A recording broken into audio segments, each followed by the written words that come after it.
welcome back to Seven Arrows Farmstead. I'm Charity, and I'm glad you've come today. I have a story that I've been wanting to share. I've been wanting to film this video for quite some time. I actually started filming this video it's been over a month ago. I filmed the first part of it. And then something happened, and I spent the last month and a half really spiraling. And I haven't been able to come back to it, but the Lord has touched me. He is touching my mind. He's healing my mind. And I want to share this video and share with you the story of what God's done in my life. So last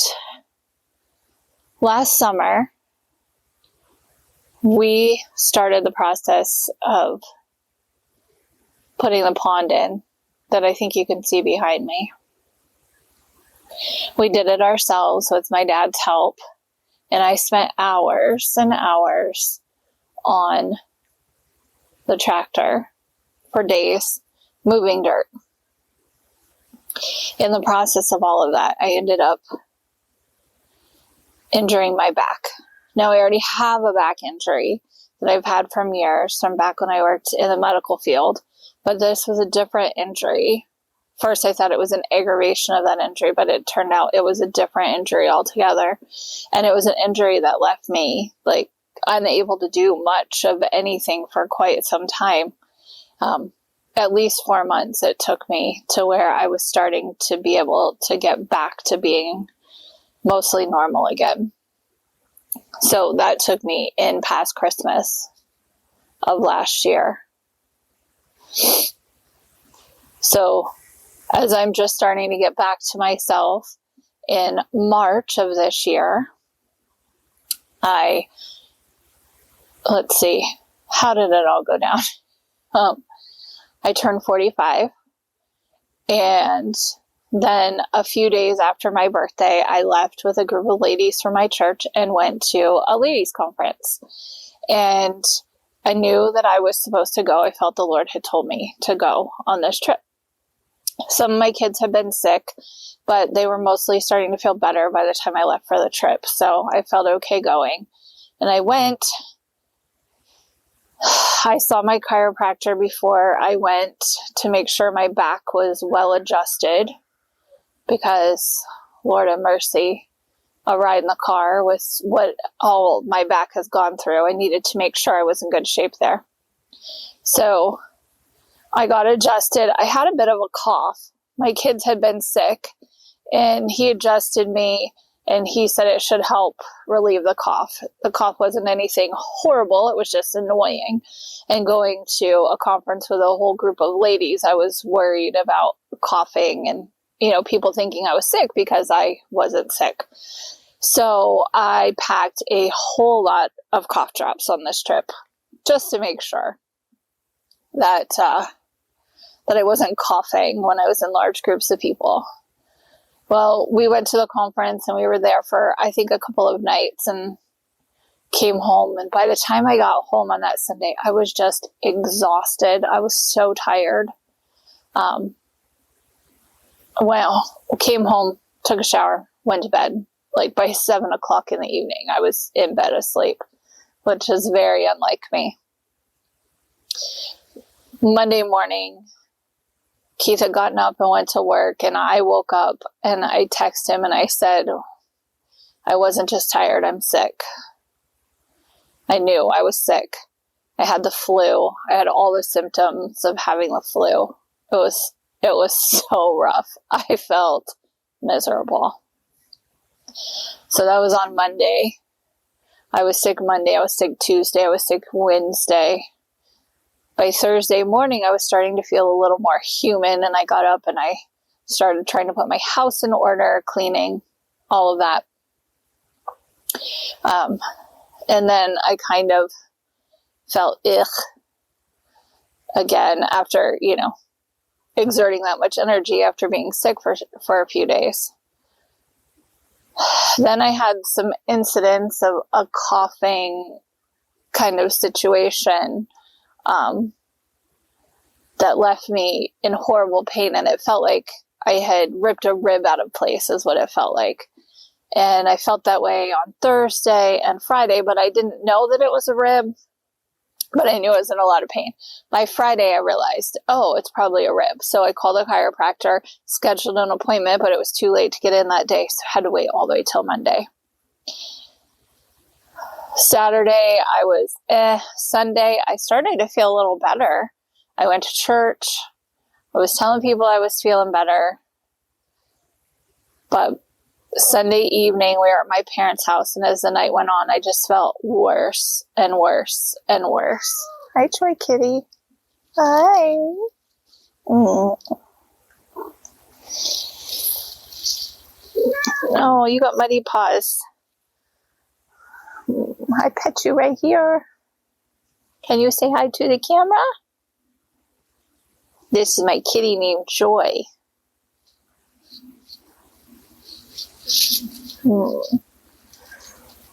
So appropriate that Joy came to see me, because this is a story of how I got my Joy back.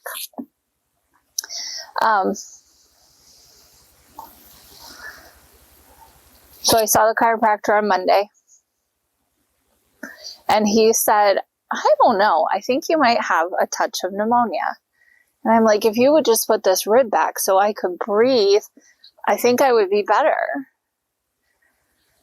So he knows how stubborn I am. So he went ahead and he adjusted me. He said my rib was a little out, but it wasn't horrible. But I got zero relief from it. Monday night was bad. By Tuesday evening, I was sitting on the couch, and I feel like I don't want to share, bore you with every gory detail of my whole situation, but there's some things I feel are important. And this is one. I was sitting on the couch, and the whole family was there, but they were just doing all the things that we would normally do. And I was sitting on the couch, and I could tell I was there. The only way I can describe it is I felt like I was sinking back. Not like my body, but like my spirit was just like being sucked back in my body, like I was fading away. So Tuesday night, I was not well. And like I said, I was feeling like I was fading, like I was fading away. Keith said to me, he looked at me and he said, I see you're here, but you're not here. Tuesday night was the most horrible night. I couldn't sleep. I was in so much pain. I couldn't lay. I'm a side sleeper. Typically I sleep on my left side. That's where my pain was. I couldn't lay on my left side. I couldn't breathe if I laid on my right side. It was just flipping and flopping all night long. I got out of bed and I laid on the floor, and I would finally pass out from exhaustion and sleep for a few minutes at a time. And every time I woke up, there was a song in my spirit.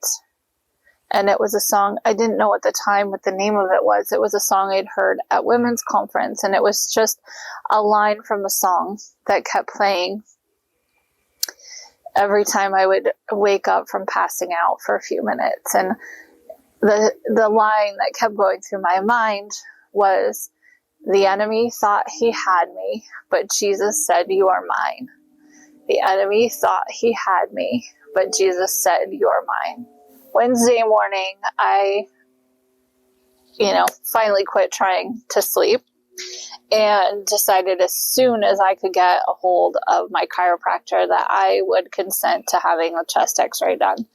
He had recommended that on Monday, and I had been stubborn. So Wednesday I was like, okay, let's just do this, see what the heck is happening inside of here. So I don't remember if I called the office, if I texted him, what I did, but they went ahead, they got me an order for a chest x-ray, and they said, please just go to the closest place you can get it done. So Keith left work early. Well, after just a few hours, Keith left work. He came home, he got me, and he took me to the hospital in town. I thought I was just going for a chest x-ray. Some of the boys were up. Some of the boys were still sleeping. I figured we were just going for a chest x-ray. We'd be right back. No problem.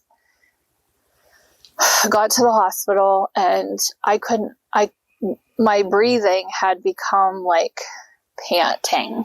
I was panting. My breaths were so shallow I couldn't take a deep breath. I sat down and sent Keith to the desk to check in for the x-ray. I ended up having to get up at some point and go over there, but struggled to walk down the hallway to get to the x-ray department. When I got there, they told me it was going to be a little bit of a wait, and I sat there just panting for breath. And the receptionist in x-ray, she said, you don't look good. She said, it's going to be a while. Don't you want to just go to the emergency department? And I was like, no, I just need the chest x-ray. My doctor will tell me what to do. I'm just going to wait. She's like, are you sure? And she tells me how long. And I'm like, I'm just going to wait. And I waited. The girl got me, brought me back. And she did my chest x-ray. And she said, it's going to be a while before this can be read. She said, would you please consider just going to the emergency room? She said, this is not normal. Something is not right, and you need to go be seen.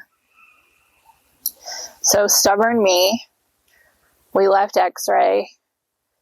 So we're in the hall. I'm telling Keith however I could through my panting, what she said.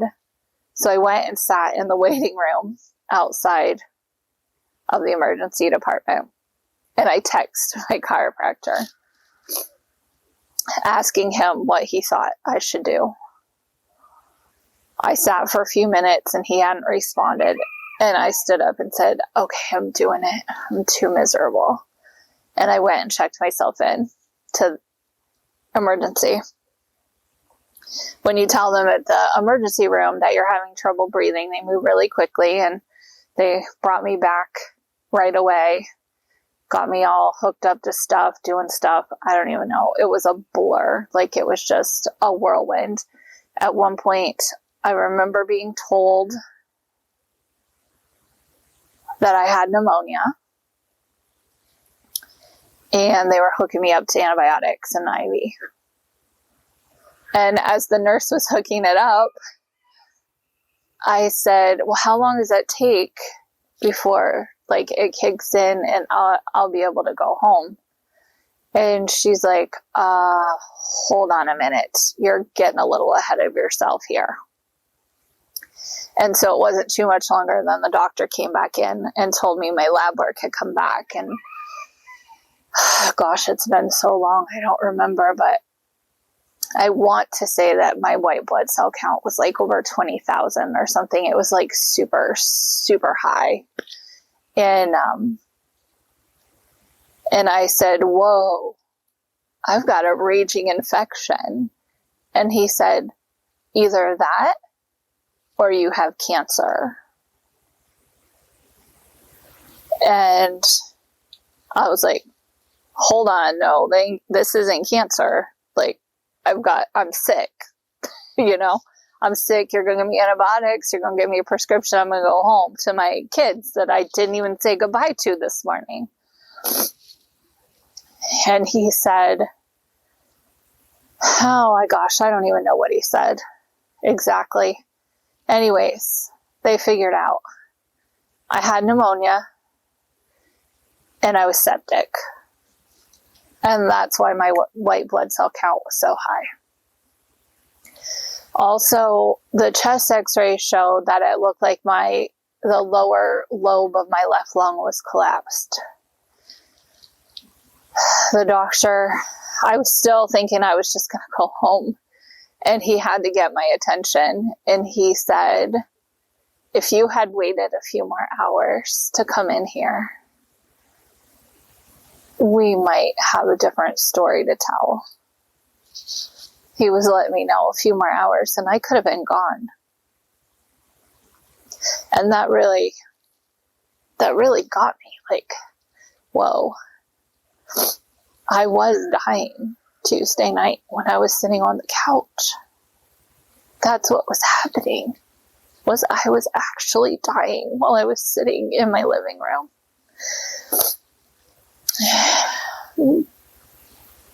But the Lord was singing over me all night. The enemy thought he had you, but I say you are mine. And he sustained my life that night. So I spent all of Wednesday in the emergency room waiting.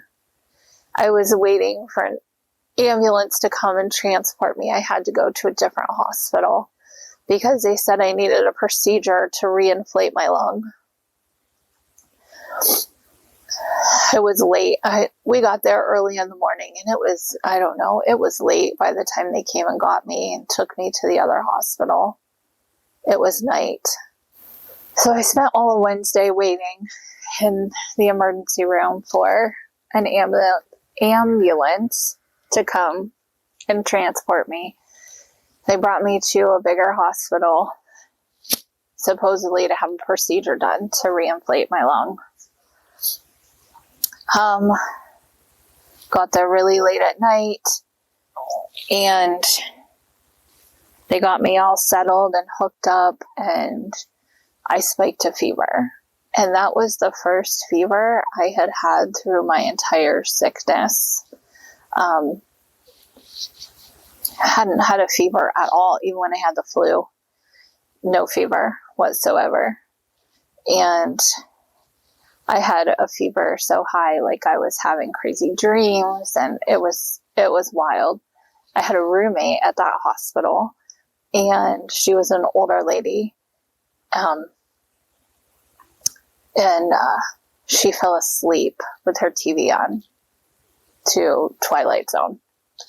And I was like, oh no, I can't have this. No way, no how. My mind is wild right now with this fever.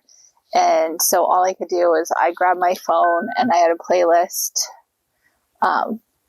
called Jesus. And I just started playing that.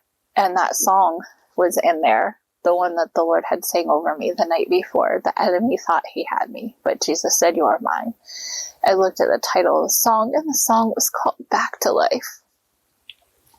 And that song has become like my anthem, my theme song, because God has brought me back to life.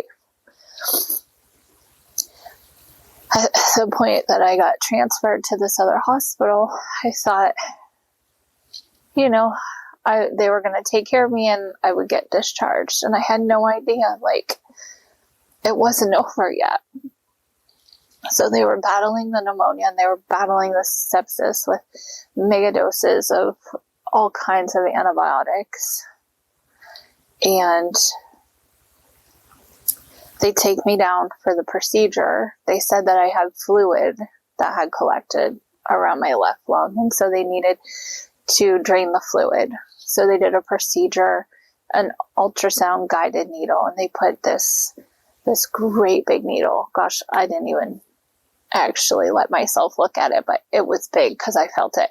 With this big needle in through my back, trying to drain the stuff, and the needle had to go in between my ribs. They did it while I was sitting on the edge of a bed. I had to lean over a table. It was really uncomfortable. And remember, I told you in the beginning, I have a back injury. So sitting that way, I was so worried that it was going to mess up my low back. I'm super guarded about that because I just know how painful that could be, and I didn't need anything else to happen. So the doctor, through this whole thing, the Lord allowed me to keep my sense of humor, and it kept me from going to dark places. I truly believe, because I spent a lot of time alone while I was in the hospital, and I could have went some really dark places while I was there, but I kept my sense of humor the whole time, and I laughed and I joked with everybody who came into my room. And I believe that was a gift that God gave me. So I'm laughing and joking with the doctor who's doing this procedure and all the other people in the room.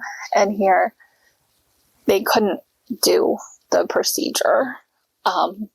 Whatever the fluid that they saw had turned into, he described it like it was slime, like kids play with. He said it was so thick his needles couldn't pull it out. And so there was nothing he could do anymore about it. So I sit in the hospital. I don't know, it feels like for days, but I don't think it really was days that I was there. And they come in and they did a test to see how my oxygen levels stayed while I was walking without being on oxygen, because I was on oxygen this whole time. And so I passed. I was able to walk the halls and my oxygen levels stayed up. And so I passed, and, that was great. And that was on a Saturday, I think, because I was left with the anticipation that I was going home on Sunday. Sunday morning, they came in and they did a chest x-ray right in my room. And my doctor came in and he said, "We'll decide if you're going home based on the results of this chest x-ray." He said, "If it is the same as it has been or better, I'm going to let you go home. If it's worse, then we'll have to talk." Well, I passed this test. I could breathe enough to walk. I felt better. Like the infection was coming under control, and I felt good. So I figured there was no way I wasn't going home on Sunday. And Keith was home. He was with the kids. They went to church. I was all ready. I was going to watch church online. And the doctor came in with my results just before it was time for church.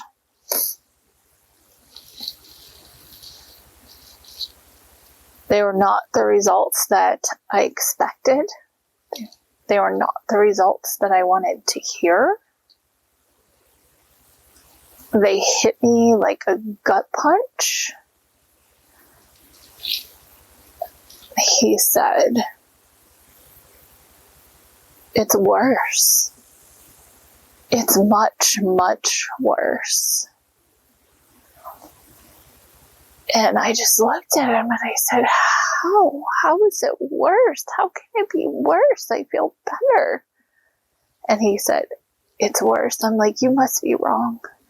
There must have been something wrong with the x-ray machine." And he said, "Well, we're going to take you and I think they did a chest CT or something." And he said, "We're going to see exactly what's going on in there."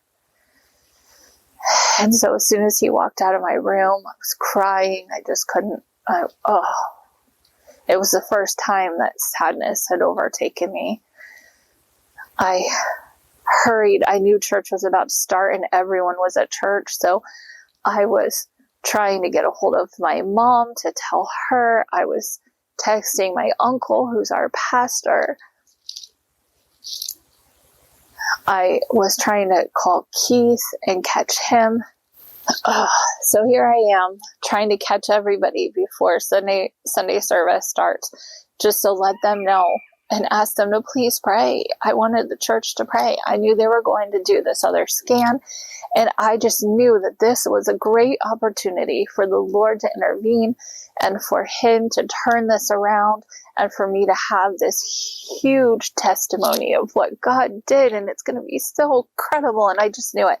Like, I just held on to faith. I just knew it. God's going to heal this. I'm going to go for the scan, and they're going to tell me there must have been something wrong with that machine this morning. Like, you're good. You're going home.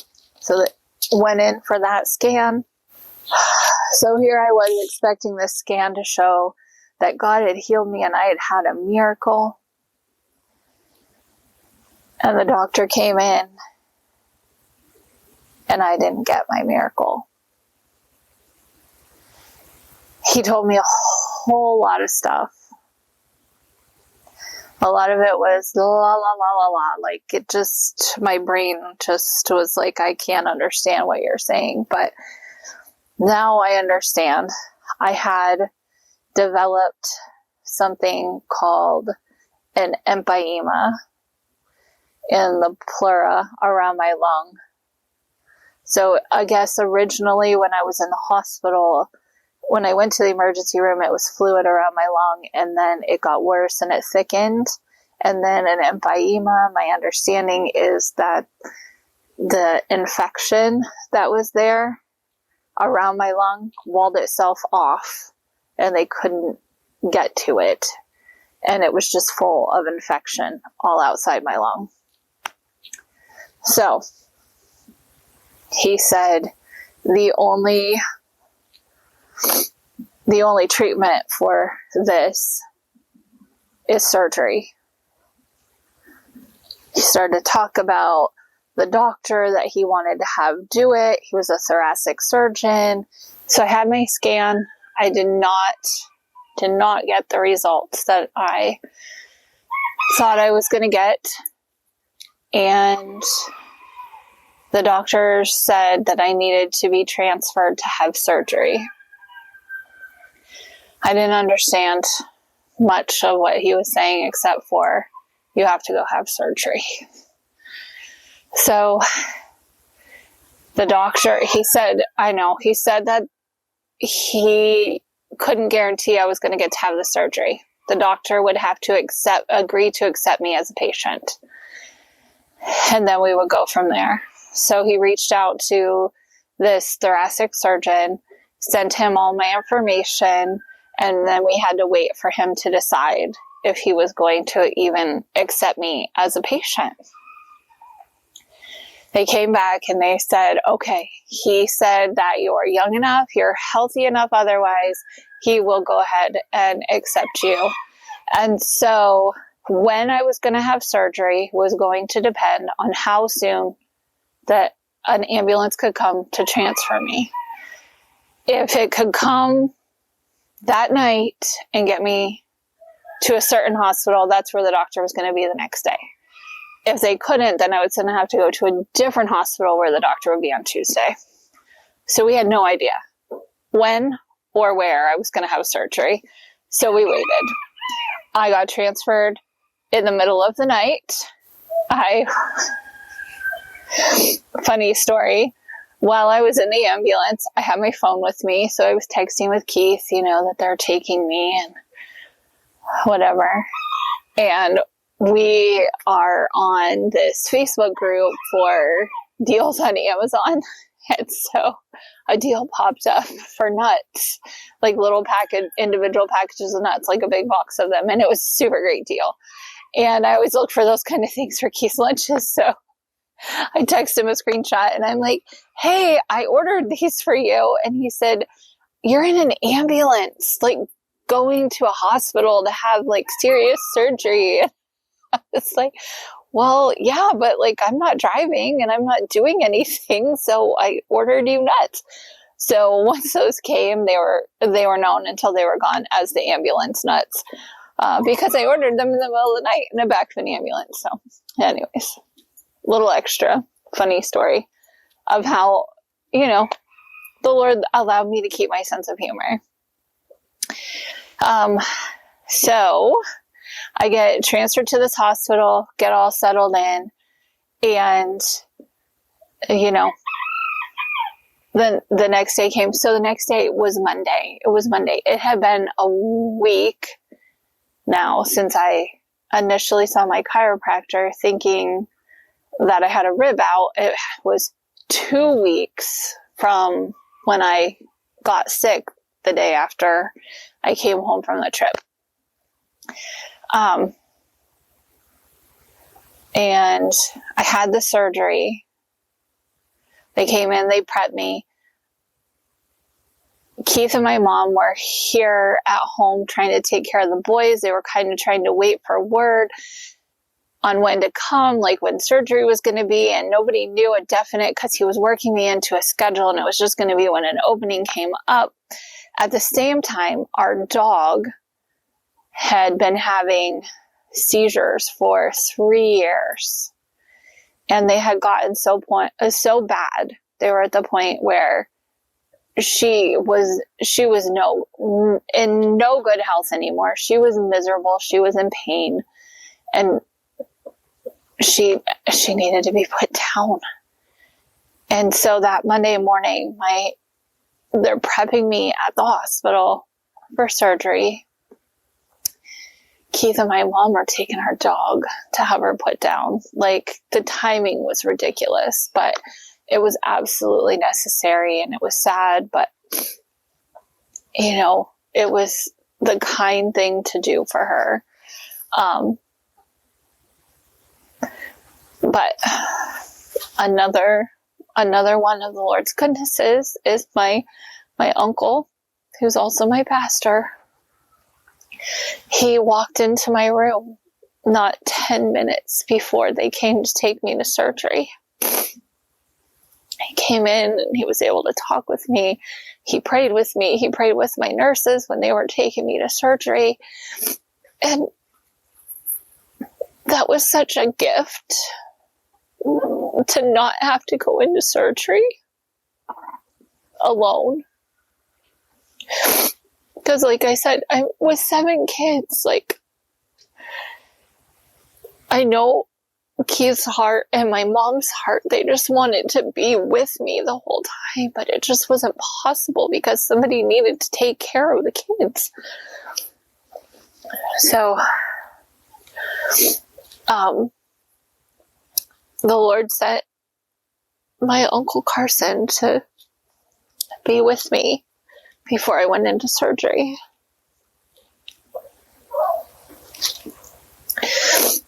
So I had surgery.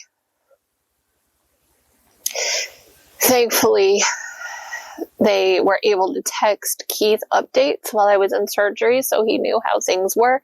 He knew what was going on.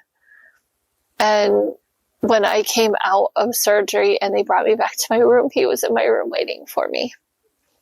So, I had 2 drains coming out of my side. What they do in that surgery is they go in and, praise the Lord, they were able to do it laparoscopically. I had to sign consent that if they could not do it laparoscopically, that they could open my chest and do it that way. Thank God they did not have to do that. They went in through my rib cage, and so my understanding of the process now, the procedure, I'm stumbling. Let's start over. So my understanding now of the procedure is that they actually went in and they peeled out layers of the pleural lining to remove all of that infection and everything that was in there. The way I read it described was that they peel it like an orange, like they just peel it back. So when I woke up, I had tubes in, 2 drain tubes. I had a pain pump that they had me push every time I was going to move, because they said it was an extremely painful surgery that I had done and that I was going to be in a lot of pain. And they came in and they took my pain pump after, I don't know, so many hours. And they said that they were going to give me a prescription for Oxy to take. And I said, no, thank you. I will not be taking any of that. And they were like, no, you can't let this pain get ahead of you. This is incredibly painful. You've got to stay on top of it. And I was like, no, if I need something, I'll take Tylenol, but I will not be taking Oxy. And they were kind of like, not a good idea. But I was very, very insistent. There is a huge family history of addiction before my mom and my dad. And they broke that. They broke that generational curse, and I was not about to open myself up to it. And I wouldn't have it. And the Lord was faithful, because I never had pain.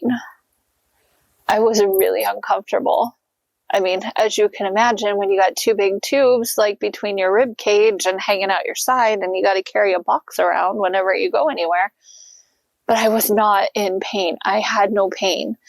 And they had told me that this was going to be one of the most painful things. But I had no pain. And I just thank God that I had no pain. I came out of the hospital, let's see, I don't remember. I want to say it was like day 3 after surgery. They took my drains out, and I don't remember. So here's the thing.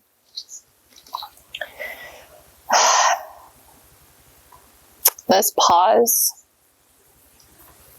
This happens to me. This is from the sepsis. It's not nearly as bad as it used to be. It was really, really, really bad. It took away my words. So I got released from the hospital, and I came home, and, physically, like, recovering, had home health, getting Keith and my mom and even my sister learned how to give me my antibiotics through an IV, and we did all that. And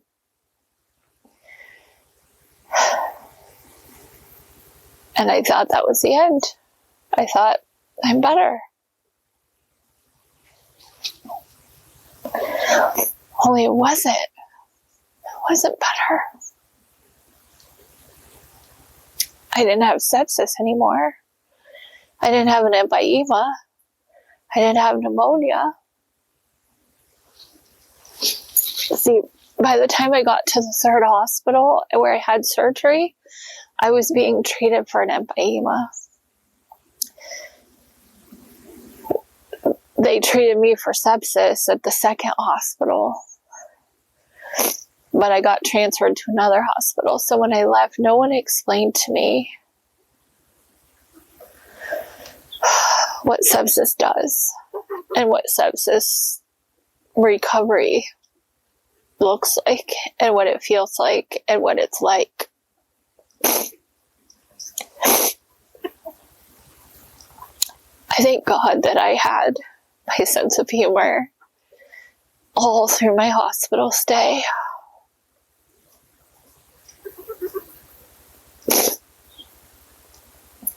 It sustained me. But once I came home, I ended up in those dark places. The dark places of what if, what it would have been like had things gone a different way. Places of self-doubt.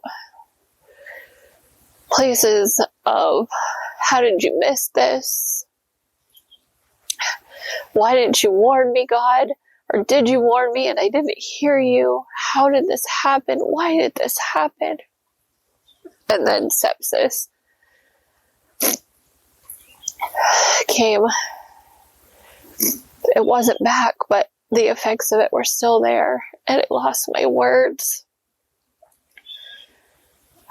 I've always been a word person, a writer, a reader, a talker. I couldn't read. I figured while I was recovering, I would order some books I've been waiting a long time for to come out, and I was excited about. And I got 2 new books. I opened the one. The rooster has something to say. I opened the one book, and I read the first page, and I had no idea what it said. And I read the first page again, and I still had no idea what it said. I read it a few times, and I couldn't tell you what it said. And I thought, well, this is a different author. I've never read anything she's written before. Maybe it's just her style of writing, and I just don't, get it, right? So I pull out the other book. I really didn't get it. I tried, and I couldn't read it. So then I opened my Bible. I've been reading my Bible since I learned how to read. No clue what I read. I'd read it and it meant nothing. Then I wanted to write down things about what had happened so I could remember. I'm a journaler. There were no words. Yes, I see you. I see you, sir. And then it started to affect my speech. And I'd be talking, and then my kids said that they'd either say that I glitched or that I had lag. Really, could you go juice that somewhere else?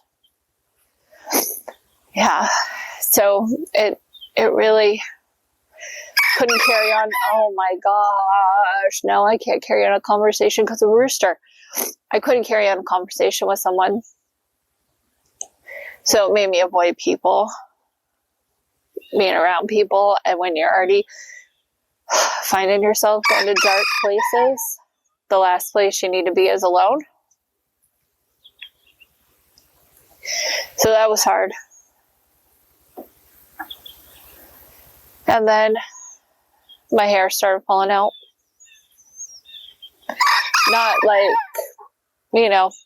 hair in my hairbrush. Or even postpartum hair loss. This was take a shower, wash my hair, and there was hair everywhere, just falling out in clumps. Thank God I have so much hair, because I lost so much hair. My hair changed. I couldn't use the same products on my hair. I went through 4 different shampoos at least, trying to find something that worked for my hair. My nails started peeling, just in layers, just peeling off.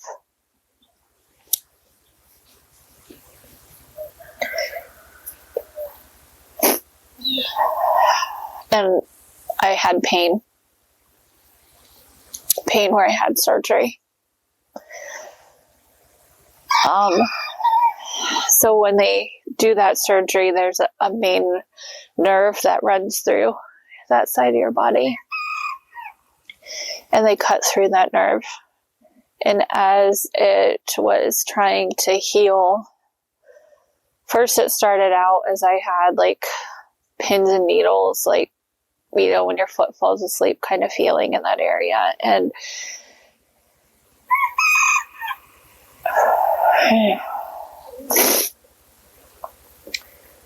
Why now?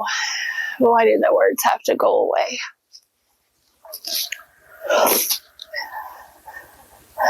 So I had that pins and needles kind of feeling, but then pain would come with it. I've since been diagnosed with neuralgia.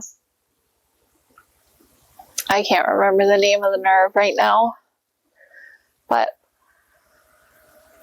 so when certain things or certain pressures are on that side, later, like if certain clothes rub on it, or like a waistband or a strap or anything like that, even wearing a long necklace and it just like bouncing against me. Hello, Joy. Joy finds me wherever I go. Joy chases me down.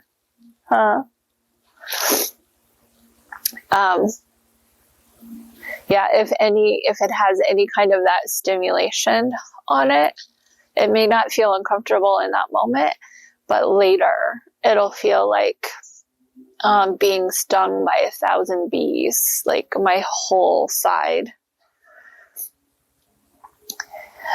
There's other weird pains that are in there, but the pain came later. But I'm still so thankful that I didn't have the pain that they anticipated in the hospital. I really learned that healing is not a linear thing. Like it's not 12-step program to healing, right? That's what I expected. I was like, okay, I've got antibiotics. We've kicked the pneumonia. We've kicked the sepsis. Okay, they took care of the empyema, and now I recover, and then life is normal. And it certainly has not been, right? It's more like, whooshoo. But I totally distracted myself. How about that? It's easy to do.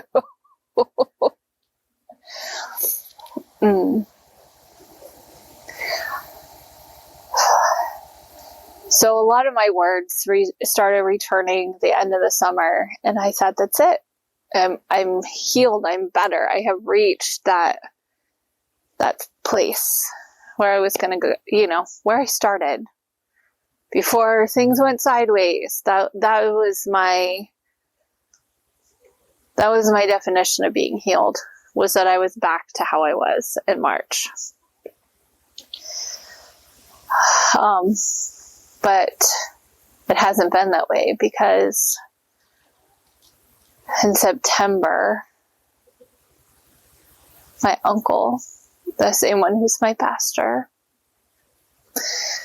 the same one who got to the hospital just in time for me. Actually, it was in August he had a knee replacement surgery. His surgery went great. His recovery was going great until it wasn't. And this is his story to tell, but I'm going to tell a little bit of it to tell you how it affected me. He was recovering, and then he developed an infection. And it was a really serious infection. And I went to see him in the hospital. While I was there, I was okay. And I actually started recording this video the day that I went to see him in the hospital. You won't see that part of the video. What I recorded, what you're seeing, I recorded today. But I started recording the video. We had something to do, and I was going to come back home and finish it, and instead I got a call asking me if I could go stay at the hospital with him for a while, and I went and visited him. And seeing him fighting as a way that I had to fight triggered something that I thought was gone, but apparently it had just settled, and it stirred up a whole lot. And so I spent the whole month of October and the beginning of this month of November just in these waves that would overtake me. And all I could say is I was struggling. I didn't know how to put a name to it. There was just all this emotion that I just didn't know how to deal with, and was just so heavy that it felt like it was suffocating me sometimes. There were times where I could put on a happy face and ignore this that was here, like it was just here. And then other times it would just sweep over me and knock me off my feet, and I just felt like I could not function. And just recently, I told my friend, I said, I'm struggling so hard. I said, can you just pray? Like, we're headed into Thanksgiving and Christmas, and I'm just heavy, is how I felt. Just heavy. She prayed, and she came back with a word for me. And I'm telling you, as soon as I read that word, I was like, okay, yeah, like I could see it, and I could see it. And so it was a couple days later, it was Sunday, and it was my uncle's first Sunday back preaching at church since he had his very first knee surgery. And his message was just incredible, and it really, it was just what my heart needed to hear. And I went up to the altar to be prayed for, and I expected to walk away feeling lighter, and I was still heavy. And I was like, Lord, please, you have got to let this break. I cannot carry this heaviness anymore. It's too heavy for me.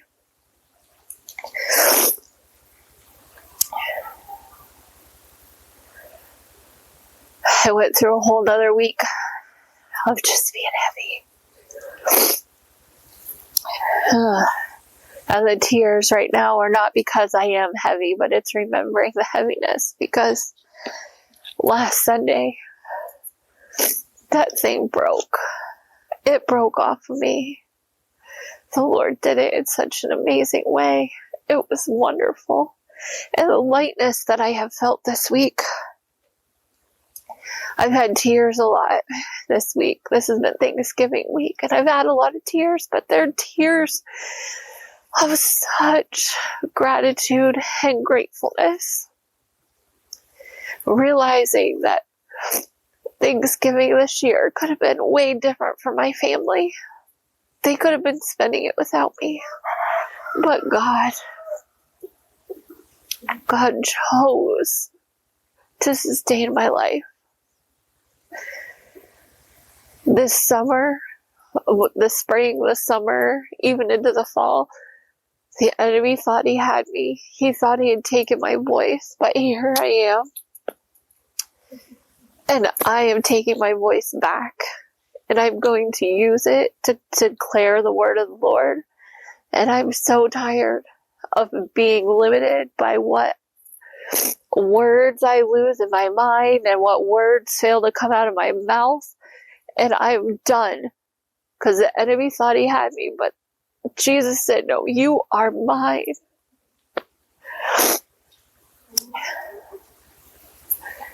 And guess what?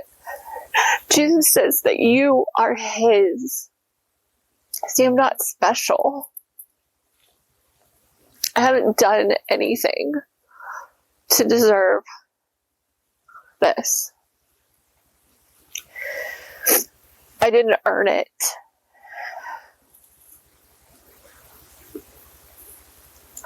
I'm not someone who is holier or who I don't fill in the blank, whatever you might think about somebody who the Lord chooses to sustain their life when everything says that they should be gone. I'm not any of those things. Nothing that I've ever done in my life can earn the favor that God gave me and the favor that He gave my family. It's only by His grace and His mercy. And He's no respecter of persons. What He did for me, He'll do for anyone.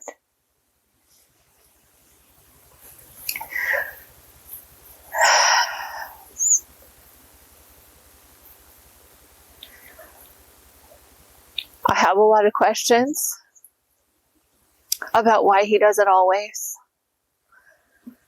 do what He did for me. I don't think those will ever be answered this side of heaven. But what I do is trust. I trust that He has my best interest at heart. Nothing can come to me except it comes through Him first. So everything that I went through was not without purpose. I may not know the whole purpose. I may not know His whole plan. But I know that it's not wasted. Because He wastes nothing.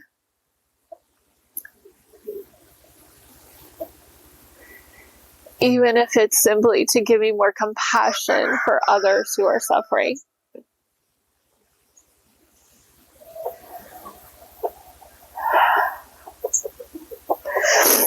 I've gained perspective. I'm just so grateful and so appreciative, and I don't want to waste the opportunity that He's given me, the words that He's given me.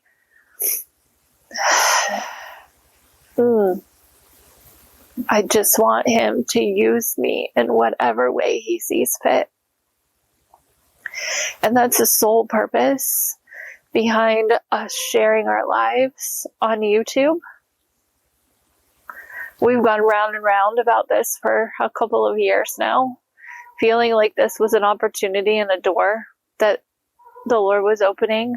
But then you think about all of the other things that come along with it that maybe, you don't want, all the negative side of things. And we've had to work through those things and accept that if the Lord opens the door, we're going to walk through, and then we're going to trust Him to take care of all the rest.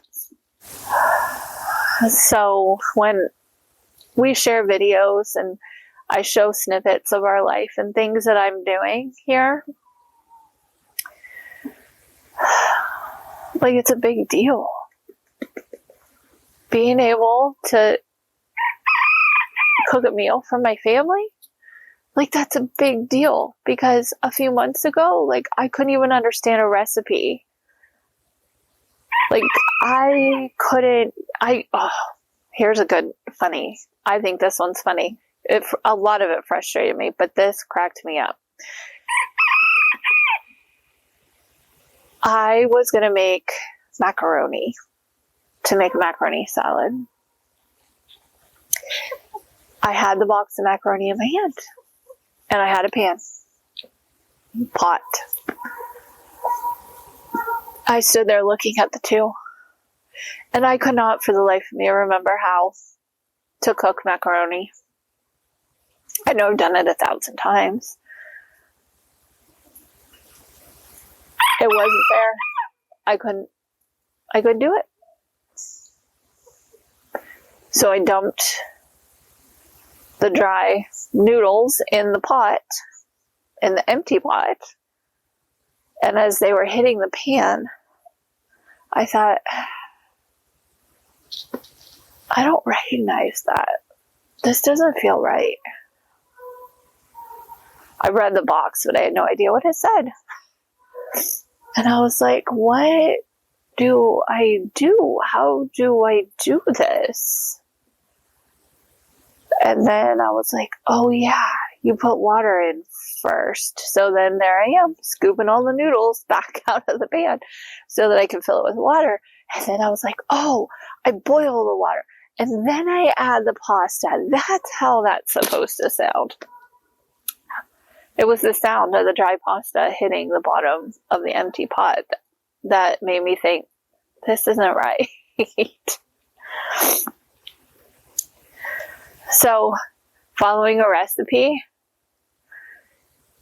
cleaning, having the energy to clean, or the want to clean, those are really big deals. Even being able to take the time to record a video. I thank God that my husband is so techie, and he is currently doing all of our editing, because I don't know that I could process to learn how to edit right now. I know I can do it, and I will. But right now, I can focus on the things that are important. Taking care of our family, taking care of our kids well, making meals, meal planning, homeschooling, taking care of our animals, and making videos. And then he can do the editing for me. So I'm super grateful for that.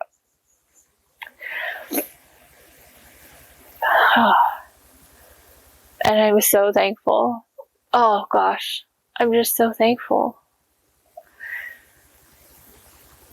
I'm thankful for every person that takes the time to watch these videos. I know we're just getting started, so I know our videos aren't fabulous. I find them embarrassing to watch personally, but you gotta start somewhere. And so that's where we are. We're somewhere.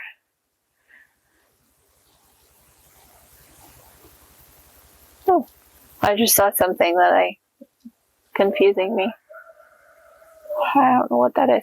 Okay, anyway, back. Squirrel. So, yeah, I'm thankful for you.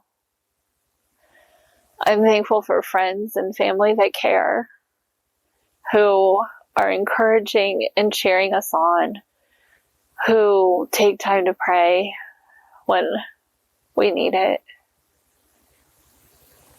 I'm thankful for every one of these animals that runs around here, even the stinking roosters, which, hey, you want a rooster? Because I got some I want to give away. I'm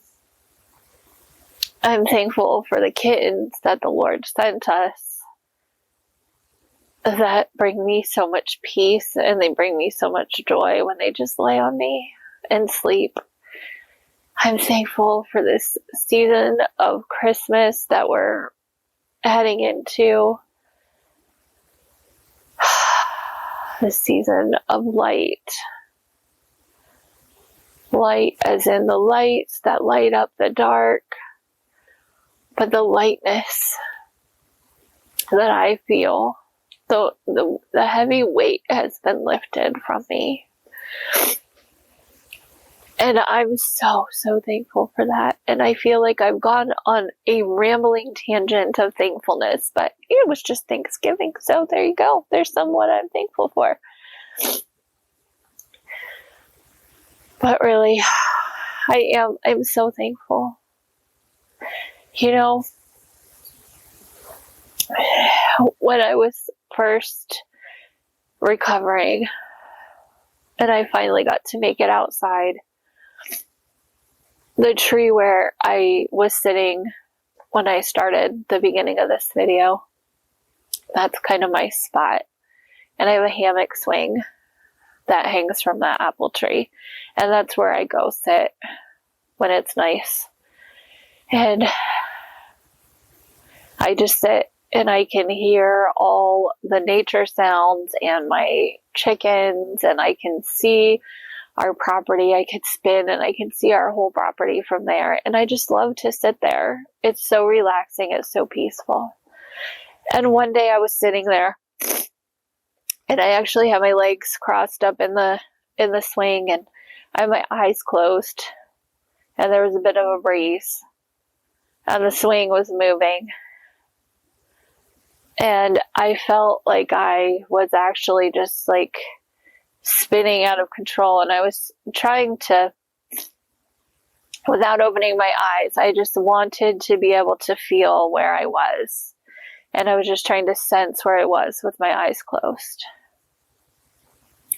And I was certain that I was facing the complete opposite direction of when I had closed my eyes. I thought I was facing had turned completely around the other way.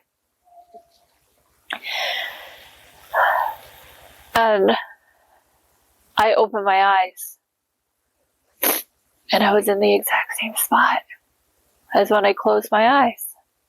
And I was like, but I felt like I was just like spinning, and the wind was blowing me, and the Lord said to me, just like that when this lifted, even though I was going to feel like I was so out of control and that I was nowhere near where I started, but when I opened my eyes, I was going to be right there where I closed my eyes.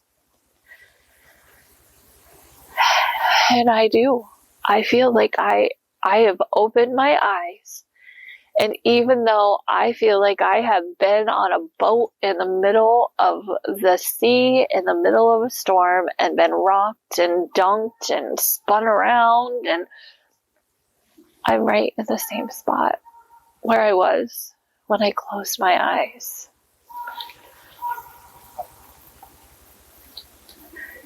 He's so faithful. He's so, so faithful. He's so good.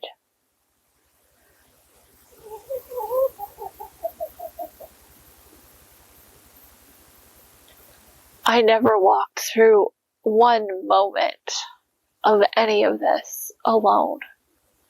Keith never walked through one moment of any of this alone. My kids never had to walk through one moment of any of this alone.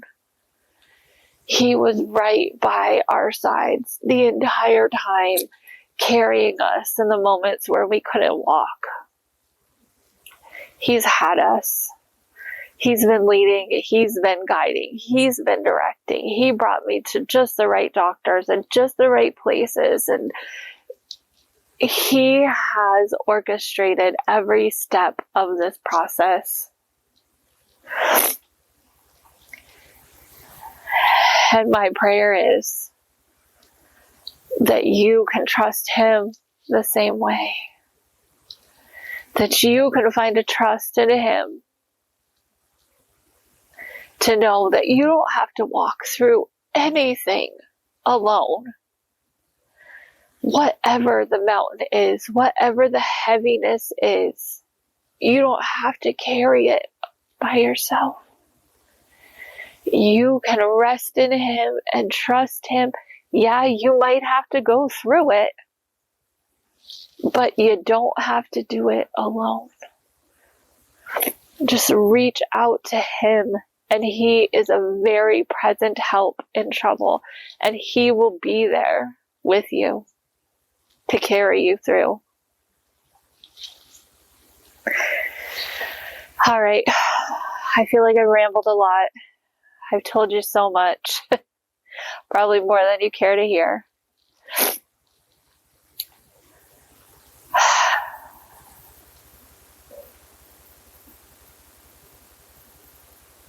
But before I close this video, I just want to pray.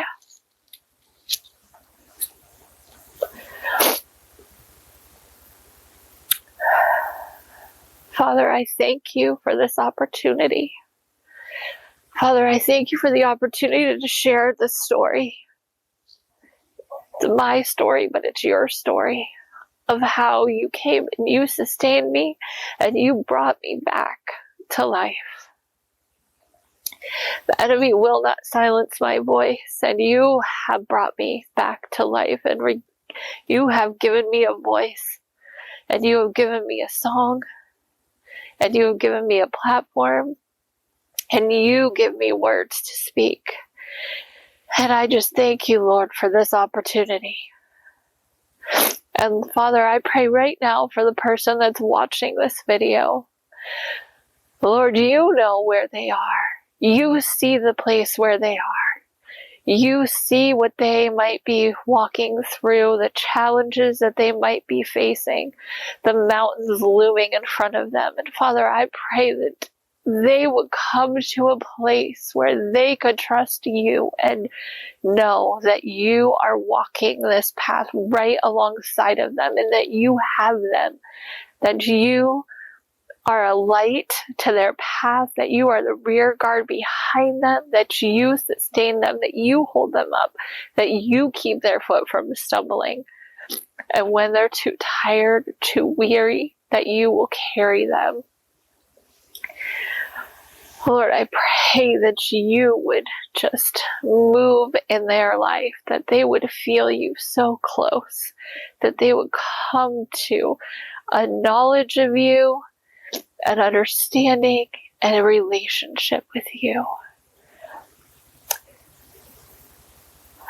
Father, I just thank you and I praise you. In Jesus' name, amen. Thanks for sticking with me. Thanks for listening to my story. And I look forward to sharing more with you. Thank you for being here. Bye-bye.